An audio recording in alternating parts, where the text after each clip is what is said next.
हुआ है, सियासत गर्म है सर, लगा हुआ आप है। क्या मांग करेंगे? तो क्या बाहर लेके जाएंगे सर? बोलिए।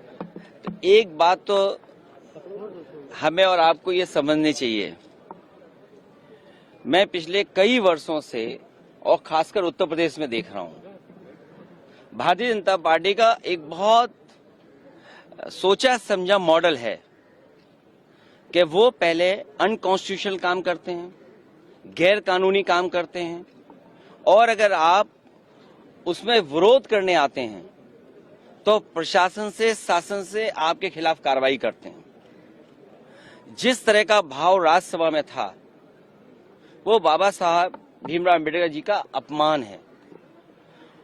न केवल हम समाजवादियों के बल्कि पूरे देश के शोषित, वंचित, पीड़ित, अपमानित लोग और जो समाज में सबसे पीछे छूट गए थे, उनके लिए आज भी वो पूजनीय हैं।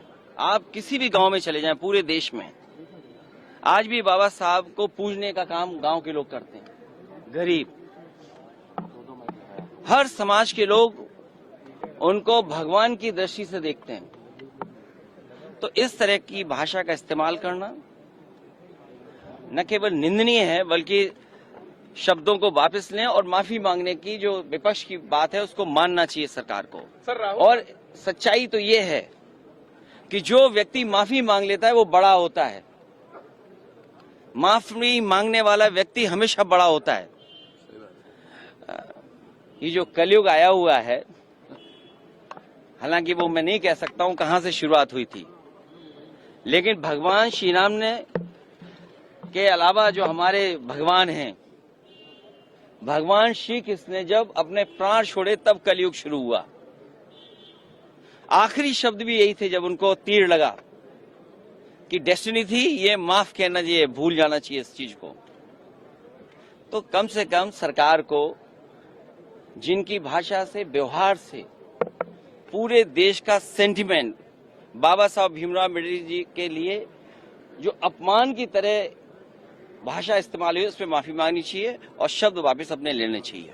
सर, राहुल गांधी पर एफआईआर हुई है सर, उस पर क्या कहेंगे? देखिए, ये हालांकि मेरी स्पीकर साहब से बात नहीं हुई और दूसरे पॉलिटिकल लीडर से बात नहीं हुई, लेकिन ये लोकसभा का परिसर है, इसमें सबसे ज्यादा सुप्रीम अगर कोई है तो स्पीकर साहब हैं। अब सोचिए आप, बीजेपी के लोग तो स्पीकर के साहब के ऊपर भी चले गए। हालांकि मेरी किसी पॉलिटिकल पार्टी से बात नहीं हुई, लेकिन ये जो परिसर है वो लोकसभा का है, तो स्पीकर साहब के पास हम बैठ करके बहुत सारी चीजों को सुलझा सकते थे। लेकिन मैंने जो बात शुरू में कही, भारतीय जनता पार्टी के पास तरीके हैं, उनके पास मॉडल हैं, अंडरग्राउंड पॉलिटिकल उनके पास राय मशवरा आता है। वो कब ध्यान हटा दें, और पहले तो खुद अनकॉन्स्टिट्यूशनल काम करते हैं, पहले खुद गैरकानूनी काम करते हैं और फिर शासन प्रशासन से ऐसा कुछ करते हैं जिससे कि दूसरे पर आरोप लग जाएं। और मैं तो फरक्काबाद के सांसद जी को देख रहा था, वो सर्टिफिकेट वाले सांसद हैं। अगर उनको इलाज, दवाई की जरूरत हो तो उनके लिए सलाह यही है कि हम फरक्काबाद से डॉक्टर बुला करके फ्री इलाज करा सकते हैं उनका। खबरों के साथ बने रहने के लिए हमारे चैनल को लाइक और सब्सक्राइब करना ना भूलें। धन्यवाद।